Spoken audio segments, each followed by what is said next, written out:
Oh, faithfully sharing insights and exploring great books from around the world.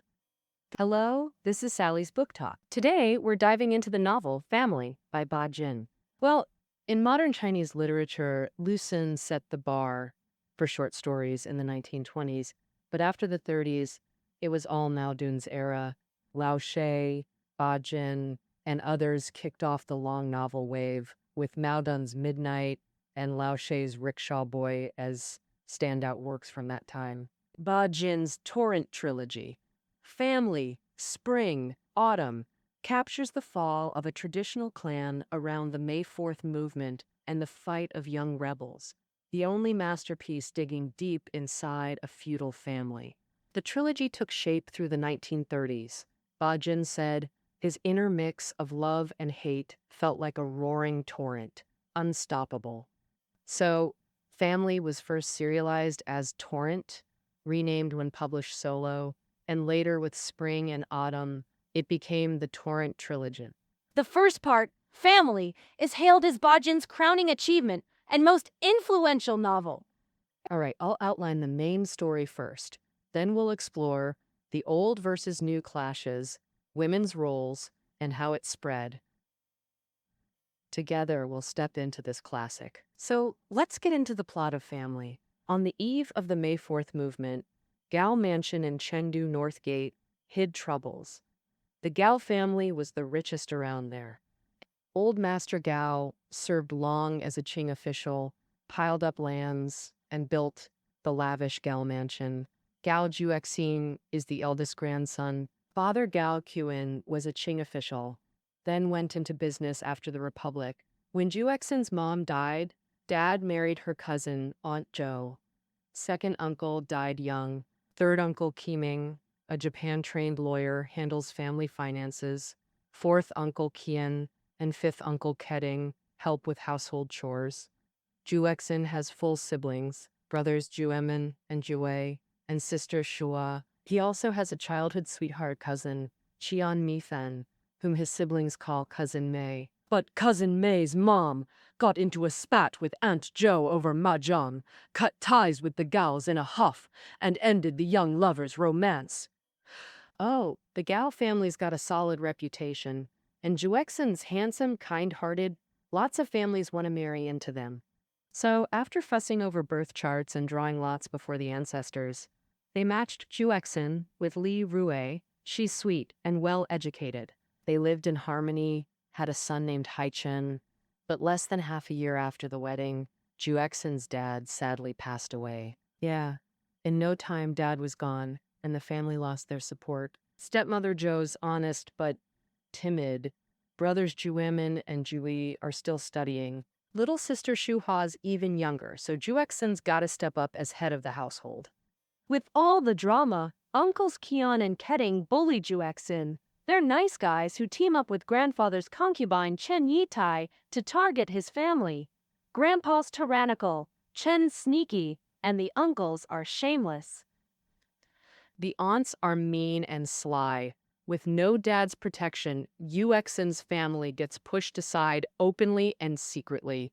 To protect his folks, Juexin avoids fights with elders, compromises, plays cards, runs errands, buys stuff, so his brothers mock him as a Kowtowingist and non-resistor. In 1919, the May 4th movement hits Chengdu. Juexin and his brothers devour new books, breathing in the new culture air, and they're feeling the weight of that feudal family more than ever. Right after Lantern Festival, warlords clash. Yuexin's Aunt Zhang has her home overrun, so she and her daughter Qin seek refuge at the Gaos. Cousin May's with them too. She was visiting the Kins. Turns out, after Juexin married, May rushed into a distant wedding, was widowed quick, and came back because her in-laws treated her awful.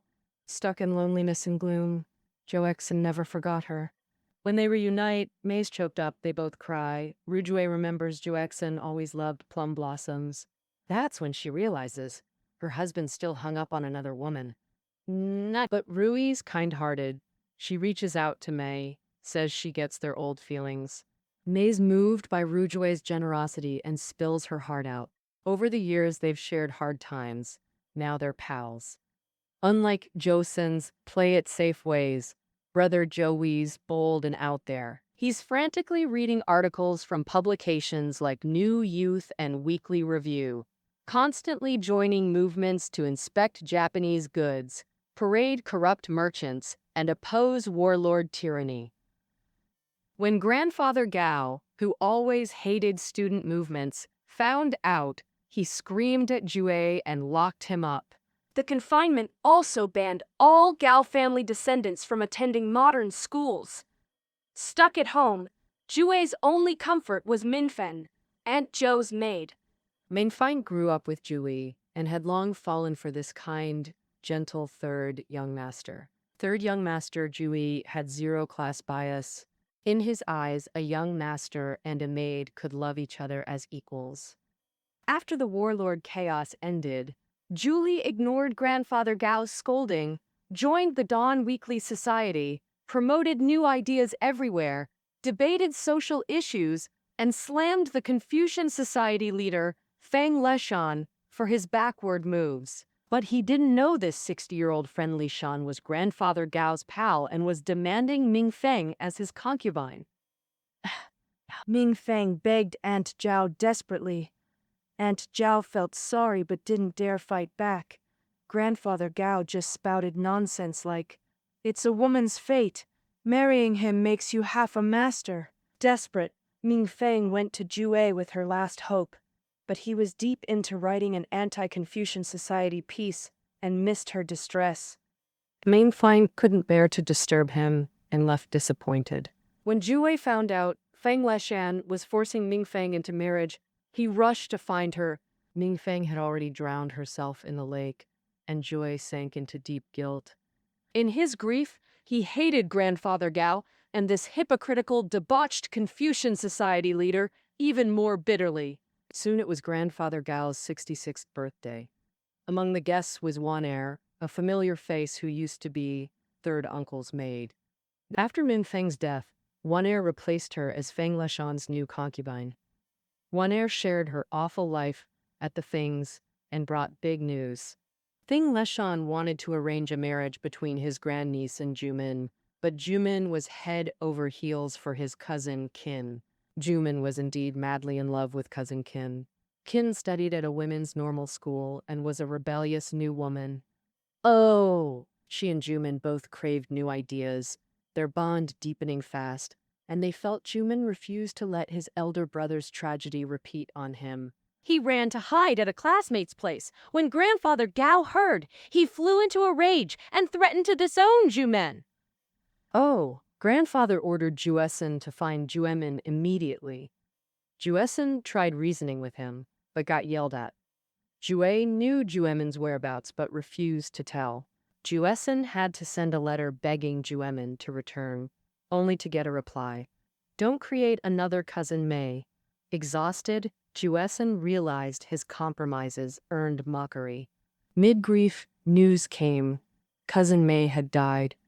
Juexin rushed to her home, wailed despairingly over her body, and helped arrange the funeral. But Mei's in-laws refused burial in their ancestral plot. With wartime chaos preventing transport home, Juexin temporarily placed her coffin in a temple outside town. Meanwhile, Gao Mansion faced crisis. War disrupted rent collections, draining their wealth. Worse yet, fifth Uncle Ketting's debts and taking a concubine got exposed. Grandfather Gao flew into a rage and punished him harshly. Ketting fell gravely ill from the shock, and grandfather himself collapsed soon after. Concubine Chen plotted with uncles Kemming, Keen, and Ketting to summon Daoist priests for a soul-summoning ritual. Though Keeming studied abroad, he agreed to avoid unfilial blame. Juexin complied as usual. The chaotic ritual worsened grandfather's condition. Julie, disgusted, berated the elders and barred priests from his room. Surprisingly, grandfather, in his final lucidity, softened toward Julie. He even withdrew the marriage demand. Juemin and Qin celebrated briefly before rushing back with Juehui for grandfather's final moments. Bao Mansion held a lavish funeral. Yet, while grandfather's body lay in state, the uncles fought over his antiques and paintings. as Juehui neared childbirth. Concubine Chen declared, "Her birthing blood near the coffin would desecrate grandfather's spirit. She must leave, or disaster strikes us all." Fearing unfilial labels all backed Chen's plan.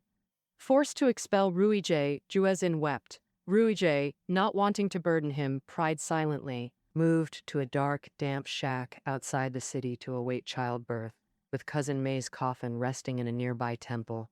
4 days later, Juexin came as usual to care for Ruijie. He heard Ruiju screaming his name from inside. Agonizing cries. She was in labor.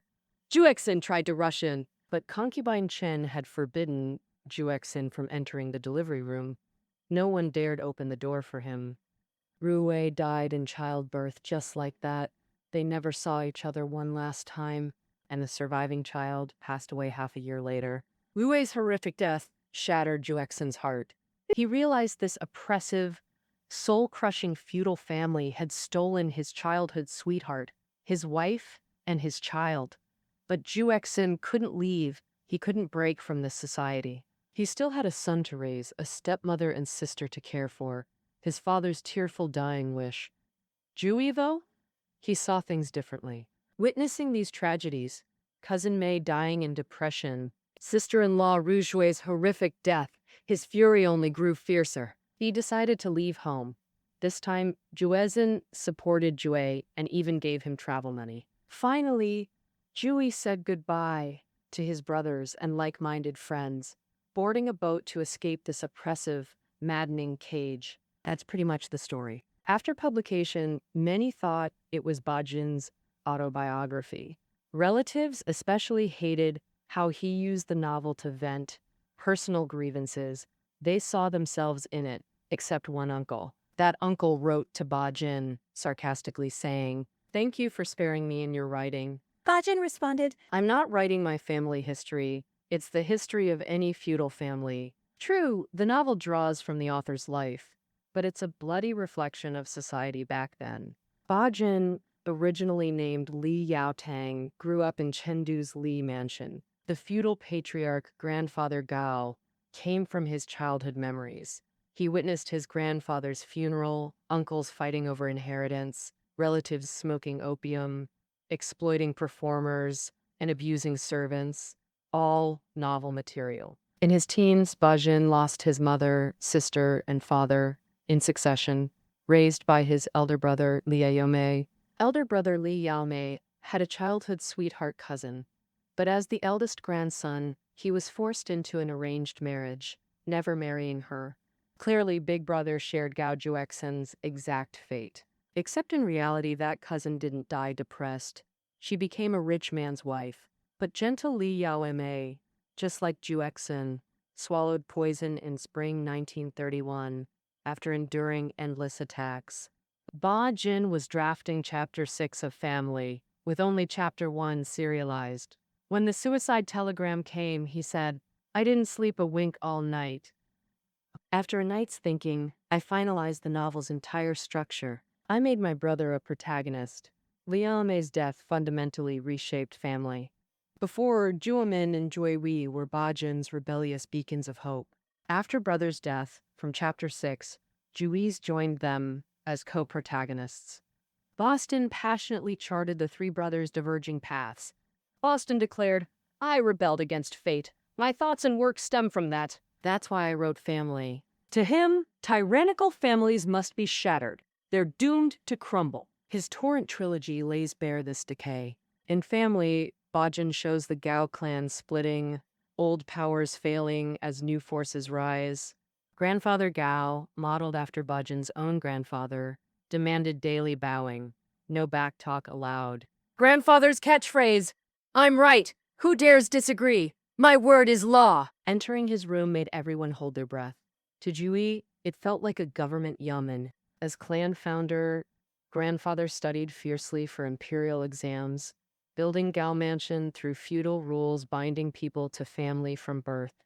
But after the 1911 revolution, Western ideas shattered these foundations. The Gaos couldn't live traditionally. Grandfather pivoted, investing in commerce, sending sons to Japan for law studies, and enrolling Juexin, in modern schools, plus Juemin or Juehui in foreign language colleges, shifting from official careers to business paths. Oh, clearly grandfather Gao's Confucian values had fundamentally shifted. Though rent remained the Gaos' main income, buying company stocks showed their feudal economy transforming toward capitalism. But ultimately, grandfather acted under patriarchal feudal ideology. He upheld the traditional clan system, aiming for the Gao family's perpetual prosperity. This directly clashed with Juhui's quest for personal freedom. Thus, overthrowing this family became the youth's mission and Ba Jin's vision in this novel. Ba Jin focused on feudal family rebellion because it reflected reality. Even after the Republic's founding, 2 millennia of feudal family traditions persisted unchanged. Arranged marriages, male dominance, chastity obsessions all rampant. That's why post-May 4th, destroy family to save nation, replaced old ideals. Many saw family criticism as key to dismantling old morals. The outcry grew so loud it shaped the Republic's civil code. In 1930, the civil code abolished concubinage, mandating monogamy, a revolutionary law. Ba Jin joined this fight, translating anarchist Kropotkin's works that deeply influenced him. Unlike Ba Jin's early works, Destruction, New Life, targeting governments, Family aimed rebellion squarely at the household, against traditional tyranny and marriage systems. To Ba Jin, despite grandfather's efforts, this feudal family was dying, collapse inevitable. Ba Jin proved the old guard's decline through youth's 2 challenges. First challenge, Juehui, the first ever to defy grandfather's orders. New ideas empowered Juehui to publicly oppose grandpa joining anti-warlord protests. Second challenge, Juemin's escaped marriage. Backed by Juhui, he forced grandfather to cancel the arrangement. Oh, Juemin's victory coincided with grandfather Gao's death.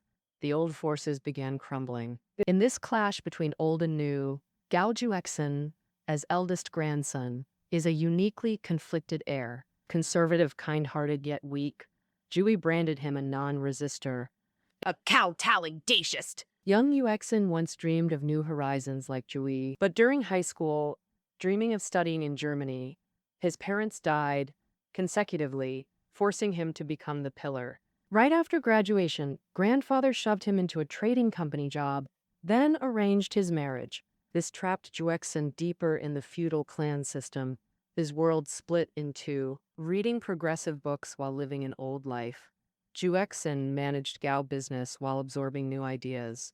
He read New Youth with his rebellious siblings, debating new thoughts and lifestyles. Yet he couldn't shake the duty to sustain the big family. Facing outdated customs, gossip, and feuds among households, with Juem, Juehui, and Jua unmarried, reality weighed heavy on Juexin. He'd rather obey elders meekly, doing despised tasks. He'd rather sacrifice himself for peace. Juexin wasn't blind, just cornered. He loathed this family deeply, but Gao heir and new youth were irreconcilable roles. In this feudal house battered by revolution, Juexin had only 2 paths. First, rebel like Juhui and leave. But he told Juhui, I can't just walk away like you. Mentally, Juexin hadn't broken free, chained by filial piety, lacking escape courage. Second path, fulfill his heir's duty to transform the family. Could Juexin save this family and lead its rebirth? No! Too weak to change stubborn elders internally or face turbulent society externally. So Juexin endured silently in his split existence. No resistance, not even conceived. True rebels must fight like Juhui, smash this feudal cage and walk free. In spring, the second book, even Juexin declared, I must see third brother succeed. He'll avenge my pain. Mark my words, not everyone in this house submits like me. After grandfather Gao fell gravely ill, the family's collapse accelerated. Fierce Juehui lashed out at uncles and aunts, summoning Taoist priests, firing shots at the old regime. Oh.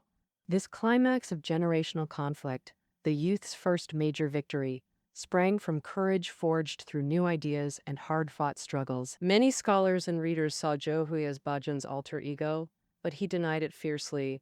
Juehui was his idealized self. He said, I write not what I did, but what I might have done. So in the novel, Juehui leaves home to begin a revolutionary life.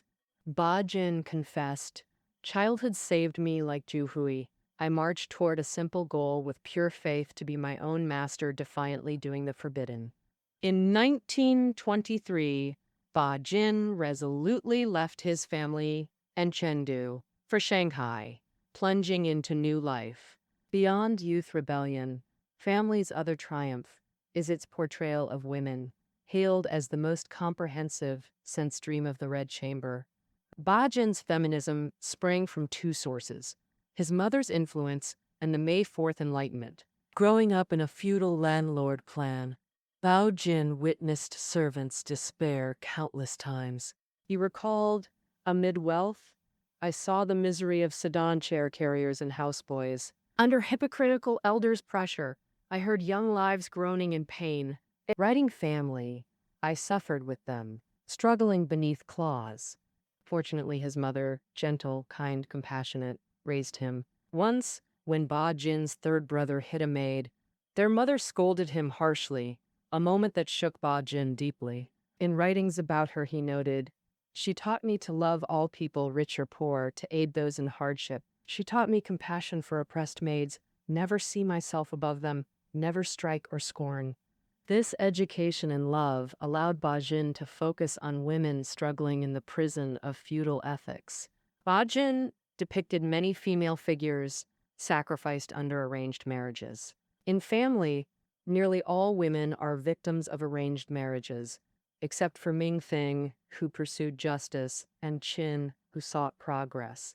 Cousin Mei was widowed within a year and died lonely and ill. Juexin's stepmother, Jo, became a widow soon after marriage, and Juexin's aunt was widowed young, too. Beyond raising children, their only joy was playing mahjong, wasting their youth and bleak future in the clatter of tiles. Ba Jin also portrayed another woman's struggle. Fifth Aunt Shen. When fifth uncle fooled around outside, she complained to grandfather Gao, but he retorted that she bore no sons. Unable to vent her anger, Shen took it out on her daughter Shuzhen, leading to Shuzhen's suicide in the sequel, Autumn. The societal concept of male superiority and female inferiority trampled women's dignity while distorting their personalities, creating an inescapable cycle of tragic fate. And that's why Ba Jin said, "A thought of rebellion rose in my heart. I resolved to stand by them and help them." When Ba Jin was 10, his mother passed away unexpectedly, dealing him a heavy blow. Over a decade later, in Family, Ba Jin depicted stepmother Ju's care for Juehui with a gentle touch, Aunt Zhang's democratic openness toward her daughter Qin, and he also affectionately described Jui's confinement. In Family, Rui is gentle solace for him, and Huang Ma, the servant who treated Juemin and Juehui like a mother, devotedly caring for Juexin. Scenes like Haichin's and sister-in-laws embody Ba Jin's longing for his mother and manifest his humanitarian spirit. At home, Qin is a clear-headed new woman with a strong, rebellious spirit. She fought against feudal society by cutting her hair, pursuing free love, and striving for equal education rights, always believing women can do what men do. Regarding her love with Juemin, she declared, "Whether mom agrees or not doesn't matter. My affairs should be decided by me, because I'm a person just like you." Boston never actively expressed his feminist thoughts, but in Family, Spring, Autumn, and throughout his literary career, he never stopped shaping female characters. The female characters he depicted during the transition between eras carried sparks of hope, women pursuing freedom, love, and fighting for new lives. This was the path of growth Ba Jin charted for oppressed women. As he said, "My novels are my cry for light. This cry is precisely why Family became a century-spanning classic." In April 1931, Family was serialized daily in Shanghai Times under the title Torrent. When reader response seemed lukewarm, Times suspended serialization until Ba Jin waived his fees, allowing completion on May 22, 1932. In May 1933, the novel published standalone as Family gradually captivating young readers before spreading like wildfire. Why was the serial ignored while the book triumphed? Well, Times appealed to urban idlers, while book readers were radical youths. The novel's raw emotions around angst and rebellion struck deep chords. Young readers wrote Ba Jin urgently, desperate to know the characters' fates. Zhang Hong, daughter of an overseas Chinese in Nanyang, read of Jue's defiant escape from feudal trappings. Deeply shaken, she courageously wrote to Ba Jin, beginning frequent correspondence. Ultimately inspired by Ba Jin and family, Zhang returned to China, joining the anti-Japanese war, one of many youths transformed. In 1945, Mao Zedong met Ba Jin in Chongqing. Mao told him, "In Yan'an, many youths said your family set them on revolutionary paths." In 1940, renowned playwright Cao Yu adapted Family for stage. Thus, Family reached urban masses, surpassing even Zheng Henshui's Fate in Tears and Laughter in popularity. By 1951, Kaiming Press had reprinted it 33 times. Later, People's Literature Publishing House issued countless editions. In 1978 alone, Beijing printed 15 editions. Adapted into comics, films, and TV series, Family became modern China's best-selling literary work. Even today, Family remains Ba Jin's most influential novel. Ba Jin gifted his 10-volume collected works to his friend Ru Zhijuan. Later, Ru's daughter Wang Ami borrowed them. When returned, Volume 9 was missing. She'd kept Family for herself. Nearly a century since publication, it's still hailed as a classic. Beyond its literary charm, it's fundamentally that cry for light. Ba Jin's pursuit of beauty and kindness resonates powerfully across eras. In the novel, Ba Jin often uses scenery to mirror emotions and psychology. When Min Fen drowns, 2 or 3 mournful cries rose from the water. Though faint, their sorrowful echoes made the whole garden weep. Joy had passed, grief's hour had come. Reaping recurs throughout. Juexin and cousin May's silent tears. May and Rujue shared sorrow, Mingfeng's despairing sobs, May's mother's remorseful wails before the spirit tablet, and more. Ba Jin masterfully crafts oppressive, mournful atmospheres, drawing us into artfully tragic worlds. Yet beneath this sorrow, he always conveys pursuit of beauty and kindness. As Ba Jin said, "I never pondered writing methods or techniques. I only thought how to make life better, how to be a better person, how to help readers and contribute to society. Every word I wrote served a purpose. Never did I write without cause. In Family, you find compassion for the weak, justice for society, hope for better lives, and human trust." These values define modern society, which is why Lu Xun praised Family's passion and progressivism, ranking Ba Jin among literature's finest. On November 25, 1997, Ba Jin's 93-yard birthday, Chinese Academy of Sciences discovered a minor planet later named Ba Jin by international committee. Oh, in the vast dark night, the Ba Jin star shines and journeys onward. Just like the burning passion in his works, it lights beacons for countless souls and knocks on hearts' doors. All right, that wraps up our journey through Ba Jin's novel Family. Find reading notes below the audio. Catch you next time.